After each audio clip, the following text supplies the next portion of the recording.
She didn't just break my heart, she engineered our breakup as a sick psychological game to watch me beg on my knees. For 4 years, I built her tech empire from zero, only for her to trade me for a billionaire associate just to stroke her corporate ego. She expected a broken dog chasing her shadow. Instead, I chose dignity, walked away, and built my own empire. Now, 6 months later, her world is completely collapsing, and she's weeping at my feet, begging for mercy. But some doors, once closed by disrespect, can never be opened again.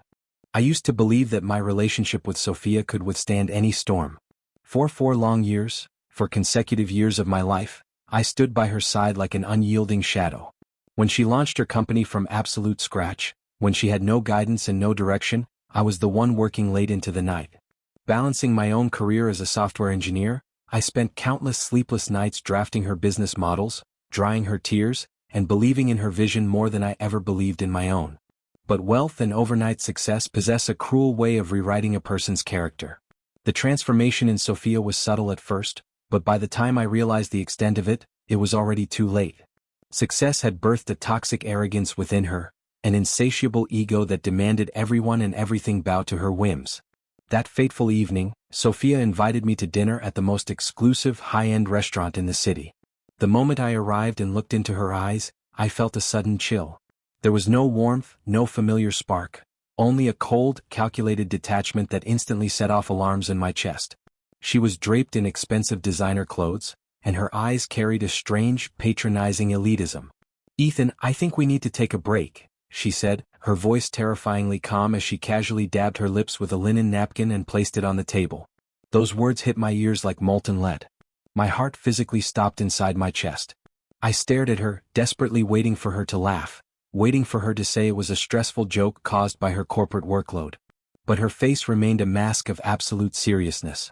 Throughout the entire dinner, she spoke to me as if I were a distant acquaintance, a minor inconvenience she was finally brushing off her sleeve. I could see the supreme confidence oozing from her posture. She knew exactly how deeply I loved her.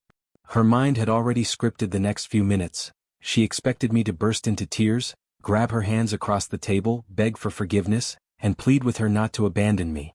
She didn't just want a breakup. She wanted to witness a spectacle of my desperation to feed her growing ego. Right on cue, Marcus Reed entered the scene. Marcus, a wealthy and aggressively smooth business associate of Sophia's, materialized out of nowhere and slid right into the booth beside her. The synchronized way they looked at each other and exchanged a knowing smirk made the entire puzzle pieces fall into place.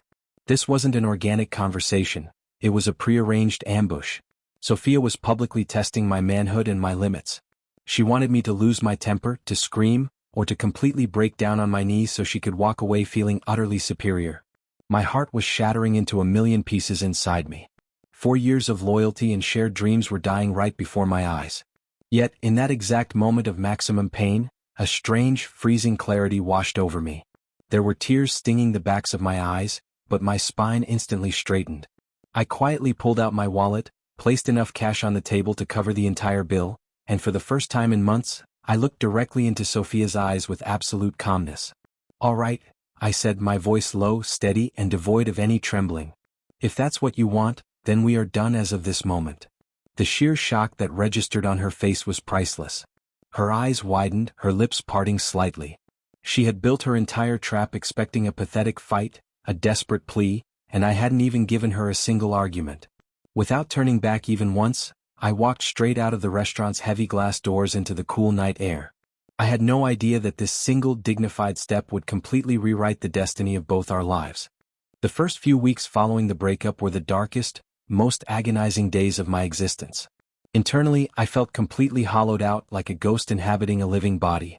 Every single night, as the shadows lengthened across my bedroom ceiling, my mind would relentlessly replay the image of Sophia's cold face and Marcus's arrogant, triumphant smirk. Sleep became a luxury I couldn't afford. Whenever I managed to close my eyes, I would wake up gasping, feeling a phantom dagger twisting deep within my chest. I spent entire days locked in my room, ignoring phone calls from well-meaning friends, staring blankly at old photographs, agonizing over a single question. Where did my loyalty go wrong? My younger sister, Olivia, who loved me fiercely, couldn't bear to see me disintegrate into a shell of my former self. One evening, she stormed into my room, violently snatched my ringing phone out of my hand, and forced me to look at her. "Ethan, you loved her with everything you had, and that is not a crime," she yelled, her own eyes tearing up. "But loving someone should never require you to auction off your self-respect. If she cannot see your worth, she doesn't deserve a single drop of your tears. Stand up." Alongside her was my best friend, Daniel, a blunt, fiercely practical guy who refused to let me drown in self-pity. He showed up at my house every single day, literally dragging me out of bed by my shoulders, throwing harsh truths at my face. "Ethan, look at yourself," he would snap. "She is probably out there partying, celebrating her corporate deals, and you're sitting here acting like a tragic martyr? Get up, dust yourself off, and build a life that makes her realize she lost a king." One late night, while Daniel and I were sitting in the quiet living room testing lines of code, my phone screen suddenly illuminated the dark coffee table. The caller ID flashed a name I hadn't seen in weeks: Sophia. My entire hand began to shake uncontrollably. Daniel locked his eyes onto mine, shaking his head. I stared at the vibrating phone, took a long, deep breath, and deliberately flipped the phone face down onto the wood. I let it ring out into total silence. I found out later through Noah, Sophia's younger brother, who secretly stayed in touch with me because he despised how she treated me, that when I ignored that call, Sophia completely lost her composure. She reportedly spent the entire night pacing her apartment, unable to sleep. For the first time in her pampered, successful life, someone had actively rejected her. She had arrogantly assumed that within 2 weeks, I would come crawling back, weeping at her doorstep. Instead, weeks were turning into months, and the silence from my end was deafening. That night marked a turning point. I made a solemn vow to myself that I would no longer waste my life mourning a ghost. I threw myself into the gym, punishing my body until the physical pain drowned out the emotional ache. And most importantly, I took a massive leap of faith. I partnered with my brilliant old colleague, Ryan Miller, and together we laid the foundation of our own boutique software development firm. We worked grueling 18-hour shifts, coding until our eyes bled, taking pitch meetings with anyone who would listen. Slowly, the focus shifted from my broken heart to my building ambition, and my long-lost confidence began to resurface. Meanwhile, Sophia's casual curiosity was rapidly mutating into an unhealthy obsession. Noah told me she would sit at her massive corporate desk for hours, aimlessly scrolling through our old text messages. Her mind was caught in a loop of frantic questions. Why isn't Ethan calling? Why isn't he breaking down? The psychological game she had initiated to humiliate me had completely spiraled out of her control, and the realization that I wasn't playing along was slowly eating her alive from the inside out. 3 months had passed since the night the world cracked open. Our new software company was finally gaining real traction in the local tech scene, and I was completely buried under an avalanche of back-to-back projects. One crisp afternoon, after an exhausting 5-hour marathon meeting, I walked out of our office building heading toward my car in the far corner of the parking lot. Suddenly, my feet froze in their tracks. A violent jolt ran straight through my spine. Standing right beside my driver's side door was Sophia. Seeing her standing there in my territory caused a massive tidal wave of memories to crash over me in a fraction of a second. Every ounce of pain from the last 4 years, the humiliation at the restaurant, the sleepless nights, the ignored calls, it all rushed to the surface. But as I took a closer look, she looked different. She wasn't weak, per se, but the impenetrable mask of corporate perfection she usually wore was severely fractured. There was a palpable nervousness, an anxiety in her posture that I had never witnessed in all my years of knowing her. "Ethan," she whispered, her voice cracking slightly as she took a tentative step forward. I stopped a few feet away from her, gripping my car keys tightly in my hand. Keeping my expression completely blank and my tone deliberately devoid of emotion, I asked, "What are you doing here, Sophia? Can we please just talk for a few minutes?" Her eyes searched my face, practically pleading. "I don't have the time," I replied bluntly, reaching for the door handle. My cold dismissal visibly drained the color from her face. "Ethan, please, there's a cafe just around the corner. Just a few minutes. I have a mountain of work waiting for me at the office, Sophia. I need to go." "You always have work," she murmured softly, a bitter tinge of nostalgia in her voice. Ignoring her comment, I unlocked the car and opened the door. Seeing me about to vanish, she panicked, taking an urgent step into my personal space. "5 minutes, Ethan. Just give me 5 minutes of your time, please." I paused, holding the car door open, and looked at her. For months, during the agonizing nights when I lay awake staring at the wall, I used to fantasize about the moment Sophia would come begging. I thought it would bring me a wave of triumphant joy, a vindictive sense of satisfaction.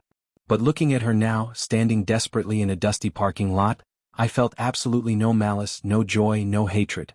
I just felt incredibly, profoundly tired. Fine, I sighed, letting out a heavy breath. 5 minutes. That's all you get. We walked over to a quiet, dimly lit cafe a block away and took a table in the isolated corner. The silence between us was so thick, so heavy with unsaid words, that even the soft jazz playing from the cafe speakers felt like an intrusive noise. Finally, unable to bear the tension any longer, Sophia broke the silence. You look really good, Ethan, she said, her eyes flitting away nervously. I let out a soft, humorless chuckle, a sound laced with quiet irony. Did you really come all the way to my office just to give me a compliment on my appearance? No. Then let's skip the small talk. Say whatever it is you came here to say. She lowered her gaze, her fingers tightly tracing the rim of her untouched coffee cup. For as long as I had known her, Sophia Blake was never a woman at a loss for words. She was a master negotiator, a fierce CEO who dominated boardrooms. Seeing her this unsure of herself was jarring. I thought you would come back, she confessed, her voice barely above a whisper. I stared at her in utter disbelief. What did you say? I thought that, at the very least, you would call me once. Just to check in, she said, a profound sorrow pulling at the corners of her mouth. I leaned back heavily in my chair, forcing down the sudden surge of anger bubbling up in my throat. Sophia, let me remind you of reality. You dumped me. You chose to destroy our relationship. Her posture stiffened defensively. I know that. No, you clearly don't know, I fired back, my voice dripping with cold sarcasm. Because if you understood the weight of your actions, you wouldn't be sitting across from me acting surprised. You burned everything we built to the ground that night. Ethan, she reached across the table, her fingers desperately trying to catch mine. I pulled my hand back out of her reach. You ended it, Sophia. You made your choice very clear. I was incredibly confused at the time, Ethan, she stammered, offering a pathetic, hollow justification. Confused? I scoffed loudly. Your confidence that night at the restaurant didn't look like confusion to me. You knew exactly what you were doing. You wanted to humiliate me. Her eyes filled with unshed tears, and she flinched as if my words had physically struck her. For the next few seconds, the suffocating silence returned. Suddenly, the loud buzzing of her phone broke the quiet. She glanced down at the screen, and a visible wave of stress and irritation crossed her features. I glanced down, catching the name on the caller ID. It's Marcus, isn't it? Yes, she muttered, her jaw clenching. Answer it. Don't let me stop you from talking to your partner. Hennesley, she pressed the accept button and held the phone slightly away from her ear. Because of the quiet corner, Marcus's voice cut through the air clearly, loud enough for me to catch every single word. Where the hell are you, Sophia? We have an investor meeting to prepare for and you're missing, Marcus barked, his tone dripping with an aggressive, condescending authority. I'm currently in the middle of something important, Marcus. I'll be there soon, Sophia replied, trying desperately to maintain an authoritative tone while sitting right in front of me. I don't care what you're doing. Wrap it up now. You work for this consortium, Sophia, so start acting like a professional, Marcus commanded sharply. Before she could even open her mouth to argue, a loud click echoed through the line. He had hung up on her. I sat back, watching the utter humiliation wash over her face, turning her cheeks a deep crimson. Wow, he sounds incredibly respectful. Is that how the great Sophia Blake gets spoken to these days? It's complicated, Ethan, she stammered, covering her forehead with her hand, desperately trying to shield her embarrassment. No, it's actually incredibly simple, Sophia. It's crystal clear. You don't understand the corporate pressure, she whispered exhaustedly. Then make me understand. Explain it to me. For a split second, I expected her old venomous pride to flare up, expected her to snap at me to mind my own business. But instead, she let out a broken, defeated sigh. Marcus only cares about the bottom line. He doesn't see me as a partner. I raised an eyebrow. Really? What a shocking revelation. Tears finally spilled over her eyelashes. He's systematically moving to take full control of the firm, Ethan. Every single major deal is being routed through his personal terms. He's cutting me out of my own company. And I genuinely believed he was trying to help me scale the business. I nodded slowly, a profound sense of irony settling over me. 3 months too late, but Sophia was finally waking up to the brutal reality of the world she had chosen. Marcus had never loved her, nor had he ever respected her intelligence. To him, she was just an asset, a stepping stone, a series of numbers on a corporate ledger to be manipulated and discarded. Sophia looked completely drained of life. The proud, untouchable woman who had shattered my heart 3 months ago had vanished entirely, replaced by someone utterly defeated. I never imagined things would fall apart like this, she wept openly, her shoulders shaking. Neither did I, Sophia, I said, looking straight into her eyes. For the first time, I didn't see a single trace of calculated manipulation in them, only a deep, crushing, and genuine regret. Ethan, she whispered, extending her hand across the table once more, her palm open in a desperate plea.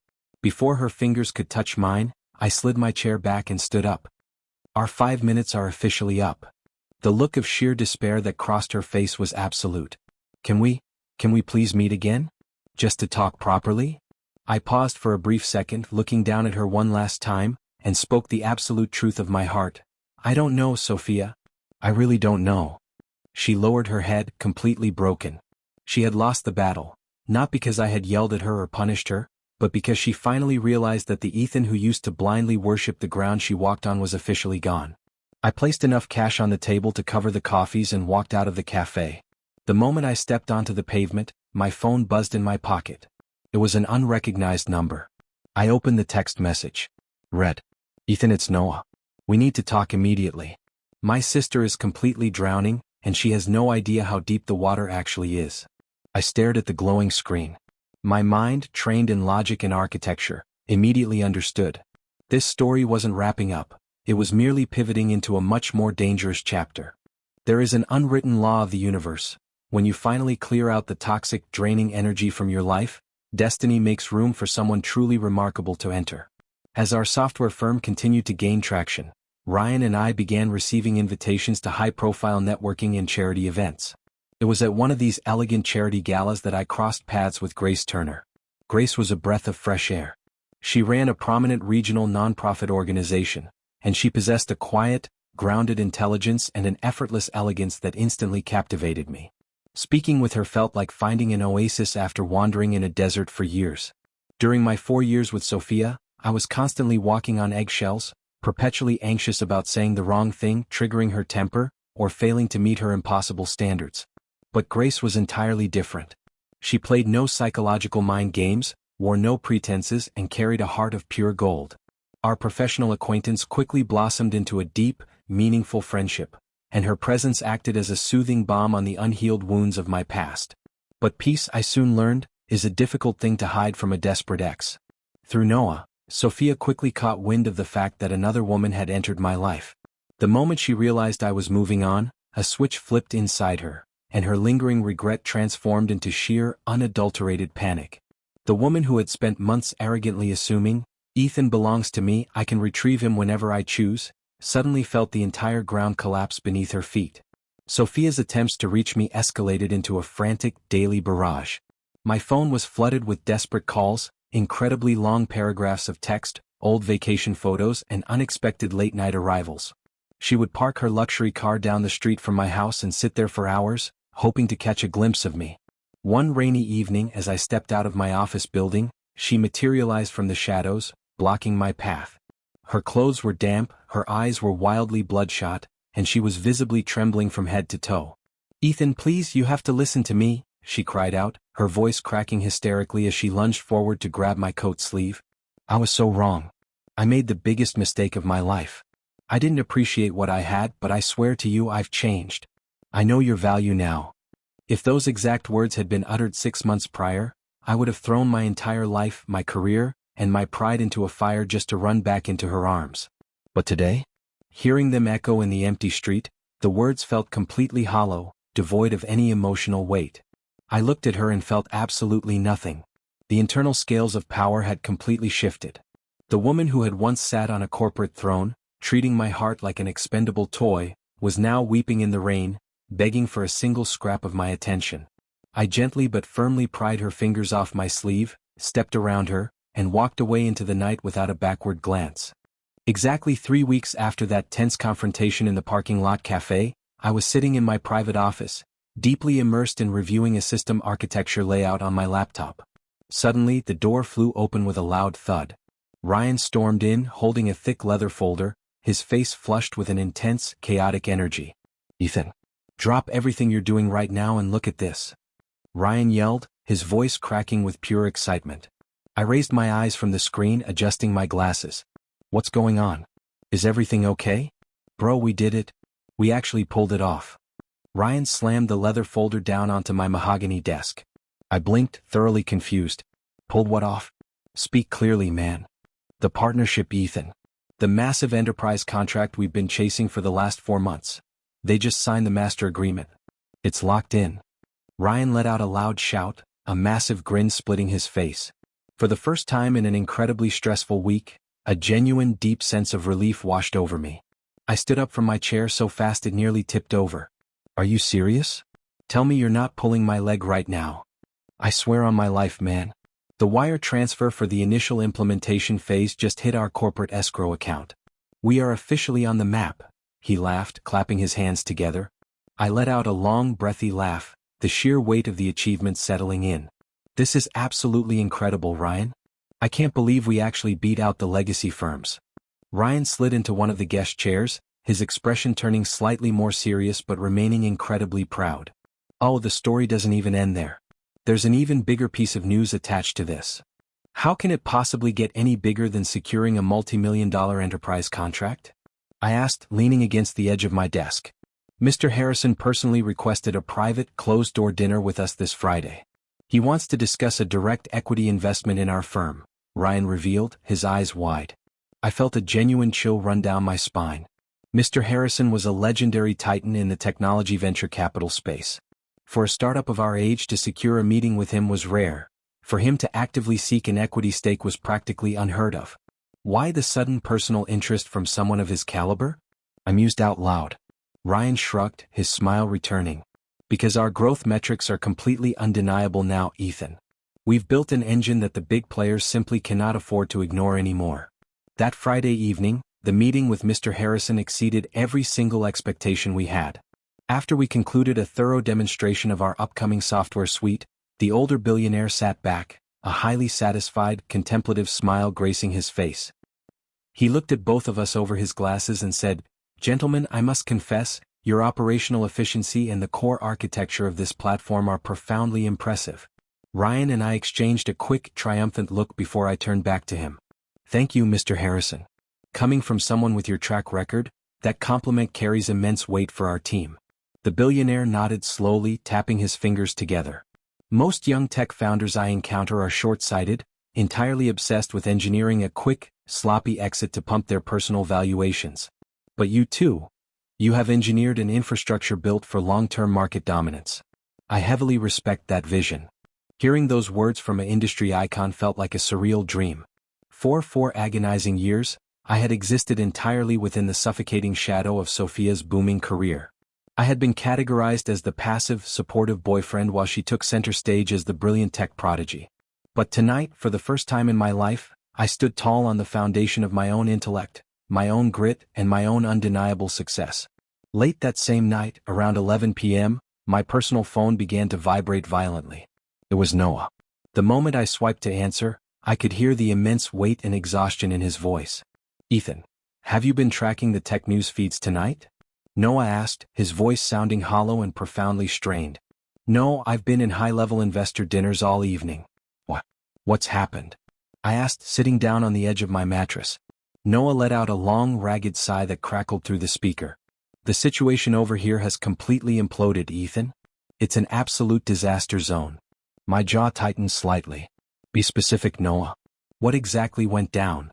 3 of Sophia's primary enterprise contracts were summarily terminated this afternoon, Noah revealed, the shock in his voice still fresh. I didn't react with the surprise he likely expected. Deep down, I had known the storm was brewing. Let me guess. Marcus had his hands all over this? Worse. He engineered the entire collapse from the inside, Noah spat out, his voice dripping with pure disgust. He used his backdoor administrative access to systematically misrepresent our delivery timelines to our biggest clients, tanked our trust metrics, and then seamlessly offered his own independent firm as a savior to absorb those exact contracts. He literally stole our lifeblood. I ran a hand through my hair, shaking my head. That is corporate sabotage on a criminal level. It gets worse, Ethan. The moment the news of the contract terminations leaked to the tech blogs, our primary venture backing panicked. Two of our major institutional investors pulled their remaining capital lines before liquidity could freeze. The firm is bleeding cash out of every artery, Noah explained, his voice trembling. The following afternoon, Noah called me again. This time, his voice carried a frantic, stunned cadence. Ethan, you will not believe the scene that played out in the main lobby today. What happened now? I asked, looking out my office window at the bustling city below. Victoria Hayes personally marched into the corporate office today. She bypassed security, walked straight into the executive suite, and completely tore into Sophia in front of the entire core management team, Noah reported, breathless. Victoria Hayes was a legendary industry mentor, the woman who had originally discovered Sophia and provided her first major round of funding.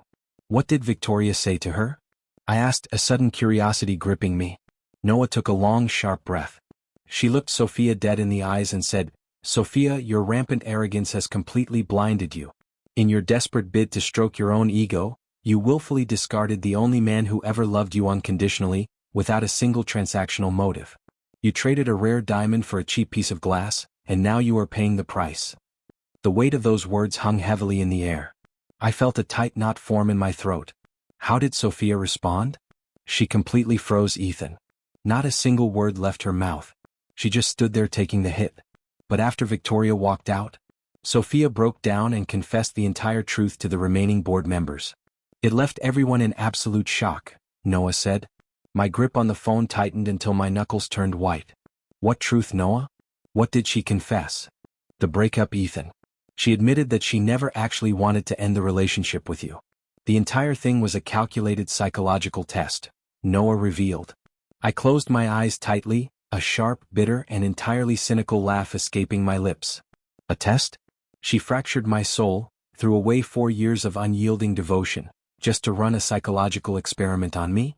Yes, Noah sighed in defeat. She wanted to orchestrate a situation where you would feel completely helpless, forcing you to grovel, fight, and beg for her affection. She wanted to establish absolute, permanent emotional dominance over you for the rest of your lives. I turned to look out at the darkening city skyline. The months of psychological torture, the agonizing nights spent weeping on my living room floor, the overwhelming sense of worthlessness that had nearly consumed me, it all made sense now. It wasn't that I lacked value, it was that Sophia's narcissistic ego demanded my complete emotional destruction just to validate her own security. She fully expected you to follow the script, to chase her like a broken dog, Noah continued softly. But when you chose dignity and walked away, her entire game backfired, trapping her in her own web. And now, her entire universe is collapsing around her. After the call ended, I sat in the darkness of my office for a long time. There was no surge of vindictive joy in my chest, no toxic happiness at her downfall, only a profound, echoing sense of tragedy for a woman who had traded genuine love for a house of cards. By the end of that historic week, Ryan entered my office once again, a radiant smile on his face as he held a newly minted contract. Another enterprise client just cleared onboarding, boss. I smiled genuinely, the warmth returning to my chest. Incredible work, Ryan. Keep the momentum moving. Hey, aren't we going to celebrate this? We're on an unprecedented winning streak. Ryan laughed, noticing my calm demeanor. I nodded slowly, looking at the city lights. Oh, I am celebrating, my friend. Deep down where it matters most. As my firm continued its meteoric rise into the upper echelons of the industry, the fabricated, arrogant world that Sophia had constructed was shrinking into non-existence. For the first time in her life, she was facing the brutal consequences of a reality where her wealth, her corporate title, and her fierce pride were completely powerless to save her.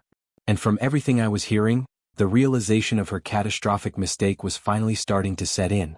Exactly 6 months had passed since the night my old life ended, when my phone buzzed with a direct text message from Sophia. It contained a single haunting sentence. Please, Ethan, just give me one final meeting. For old time's sake. The moment my eyes scanned the address listed at the bottom of the message, my heart dropped into my stomach. It was the exact same high-end, ultra-luxurious restaurant where she had casually shattered my world half a year ago. Every instinct in my body screamed at me to ignore it, to delete the message and protect my peace. But deep down, I knew that if I ever wanted to truly close this book and bury the ghosts of my past permanently, I had to face her one last time. When I stepped through the grand entrance of the restaurant, I spotted her immediately. She was sitting in the exact same booth, staring anxiously at the door. The moment her eyes locked onto mine, she stood up instantly, her hands trembling.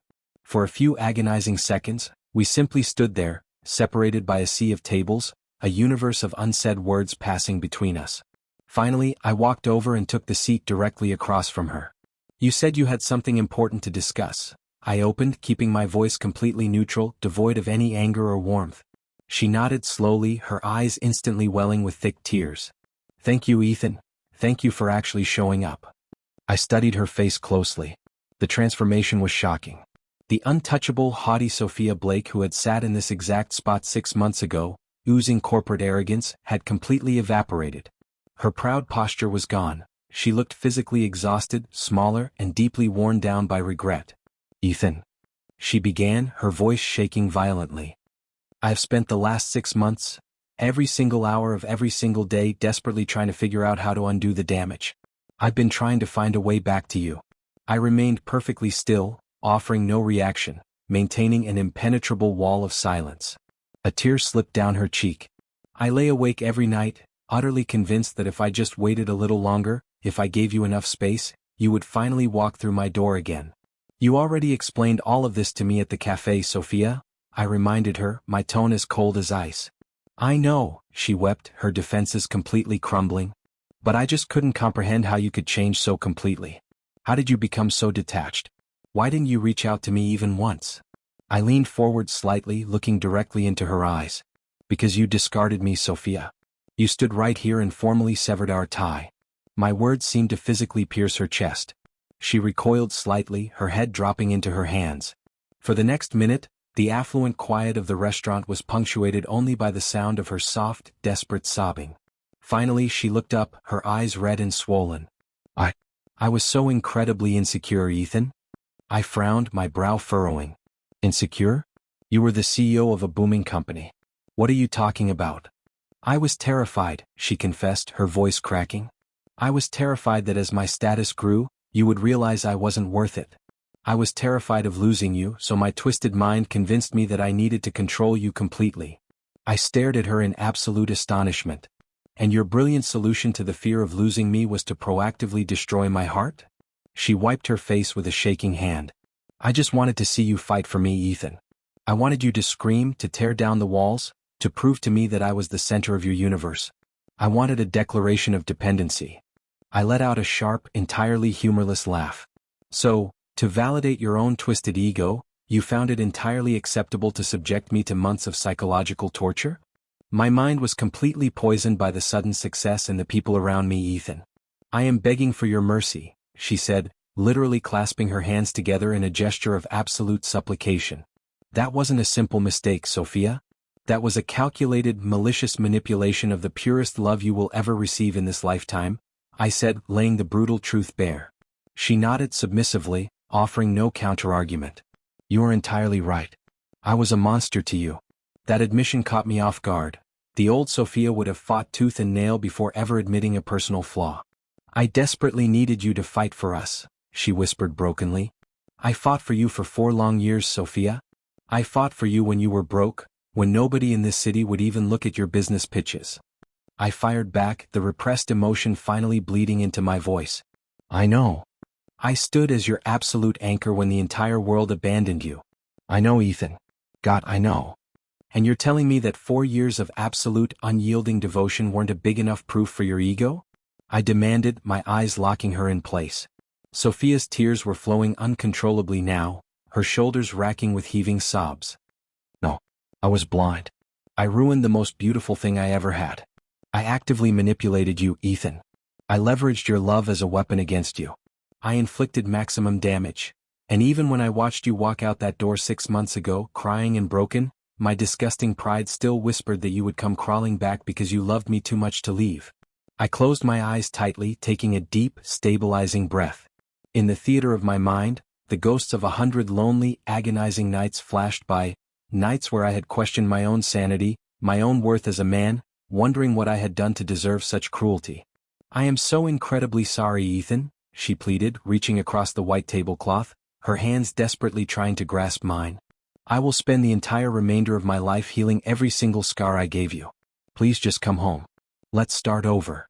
I looked down at her outstretched hands, then up at her utterly shattered face. For the first time in 6 months, I knew without a shadow of a doubt that she wasn't playing a game. This wasn't a corporate strategy or a manipulation. She was speaking from a place of raw, unadulterated, soul-crushing regret. But that was the tragedy of it all. 6 months ago, I would have willingly walked through hellfire just to hear her say those exact words. But tonight they had arrived far too late. The heavy silence stretched between us like an impassable canyon. I realized with absolute clarity that the primary battle raging inside me wasn't against Sophia anymore. It was against the residual echoes of my own heart, which desperately wanted to succumb to the safety of old memories. Sophia sat perfectly still, her tear-stained face lifted toward me, suspended in an agonizing state of anticipation. The upscale restaurant around us seemed to fade into a complete, ringing silence. There was a time in my life when I genuinely believed that my capacity for happiness was entirely tied to Sophia's presence, that out in the cold world without her, I would simply cease to exist. But sitting across from her tonight, a profound and beautiful truth settled deep into my soul. Sometimes the ultimate act of self-love is the willingness to leave old chapters firmly in the past, no matter how desperately they call you back. Sophia, I said softly, my voice completely devoid of malice. Her head snapped up, a fragile, desperate spark of hope instantly igniting in her tear-filled eyes. What I was about to execute was one of the hardest things I had ever done. Inflicting pain on someone who is already completely broken is an agonizing task, but this boundary was non-negotiable for my own survival. I need you to listen to me very carefully, I stated calmly. She nodded frantically, wiping her cheeks. Yes, Ethan. I'm listening. I'm right here. I took a slow, deep, stabilizing breath. Thank you for this apology. And thank you for finally having the courage to speak the absolute truth to me tonight. The hope in her eyes flared brilliantly. She genuinely believed she had won, that her vulnerability had shattered my resolve. But I continued without a single pause. But I cannot come back to you, Sophia. Not now. Not ever. The words hit her like a physical blow. The fragile spark of hope in her eyes instantly died, replaced by a look of sheer, unadulterated horror. What? No. Ethan, please God, no. Do not do this to me. I can never place myself back into an environment where my love was treated as a game, I said, shaking my head firmly. The tears began to cascade down her face once more, her voice rising in a panicked register. Ethan, please. Just one single chance. I'll do anything. No, Sophia. The answer is an absolute no. I swear to you I have changed. I will prove it to you every day, she begged, reaching for my arms. I genuinely believe you have changed, Sophia. Then let me fix it. Let me repair what I broke. I have no doubt that you would try your absolute best, I said, my voice steady and peaceful. She looked completely stranded, utterly devoid of options. Then if you believe me, why are you walking away? Why are you leaving me like this? Because a healthy relationship requires absolute trust and structural peace to survive, I explained, looking at her with total clarity. And over the last 6 months, I have finally learned to love my own self-respect more than I love the memory of you. I cannot sacrifice my peace a second time. She lowered her head onto the table, a violent, gut-wrenching sob tearing out of her throat. I have truly lost you. I ruined it all. The raw agony in her voice was entirely authentic. Tonight, the grand, untouchable Sophia Blake finally learned the true definition of irreplaceable loss. It wasn't the loss of her corporate contracts or her shifting market valuation. She had officially lost the one soul who would have protected her against the entire world without a single selfish motive. For several minutes, neither of us spoke. The storm inside her slowly spent its energy until she was just quietly trembling. She slowly lifted her head, her voice a whispered echo. I wish to God I could rewrite history. I wish I could go back to that night. I used to wish for that too, Sophia, I admitted quietly. But the past is an unmovable object. I never wanted our story to end in such absolute tragedy, Ethan, she murmured, her eyes completely vacant. Neither did I. I never envisioned this path for us, I sighed, letting out the last remnants of my old grief. With agonizing slowness, she nodded her head, gathering the strength to slide out of the booth. She stood up, her entire body shaking as she looked down at me one last time. I will honor your peace, Ethan. I will never invade your life again. Goodbye. I stood up from my side of the table, looking at her. A lingering, ancient part of my soul desperately wanted to step across the divide, wrap my arms around her, and dry her tears. But some stories require a definitive ending so that both participants can finally heal. "Goodbye, Sophia," I said softly. Her lips trembled violently. She turned away, her head held down, and walked toward the exit of the restaurant. This time, as she walked away into the night, neither of us turned back. Weeks bled into months, and my life accelerated down a beautiful, unburdened highway. Our software enterprise continued its astronomical ascent. Ryan and I signed 2 more major international accounts, and Mr. Harrison officially closed his multi-million-dollar institutional investment in our firm. For the first time in 4 long years, I felt a deep, unshakable sense of pride in my own identity and my own achievements. One bright, sunny afternoon, Grace and I were sitting on the outdoor patio of a quiet cafe, enjoying the cool breeze. Grace looked across the table at me, a soft, radiant smile playing on her lips. "You know, Ethan, lately there is a profound lightness in your eyes. You look truly deeply happy." I looked at her, the warmth filling my entire chest, and smiled back. "I am, Grace. I really am." "I'm incredibly glad to hear that," she laughed softly, her eyes crinkling. "Thank you, Grace," I said, my voice rich with gratitude. She tilted her head, confused. "For what?" "For gently reminding me of exactly who I am, and for helping me realize that my worth is entirely inherent, not something I have to beg for." Grace reached across the table, briefly squeezing my hand with a profound warmth. "You did all the heavy lifting yourself, Ethan. I was just a witness to your strength." Perhaps she was right. The months continued to roll by, and my long-lost confidence returned in its absolute entirety. I was no longer a casualty of a brutal heartbreak, nor was I a tragic figure waiting for someone else's validation to exist. I was the absolute architect of my own destiny, living life entirely on my own dignified terms. Through occasional quiet updates from Noah, I learned that Sophia was slowly rebuilding her company from the ground up, severing all ties with the toxic corporate circles that had corrupted her. She was doing the hard, painful internal work to fix her own character flaws. She wasn't doing it with the desperate hope of winning me back anymore. She was doing it because she finally understood that her own unchecked arrogance had cost her the most valuable treasure of her life. In the final estimation of our journey, both of us had transformed completely. I had successfully reclaimed my absolute self-respect, and she was left with a lifelong, quiet regret. And perhaps, just perhaps, that is the most poetic, complete, and ultimate justice the universe can ever deliver.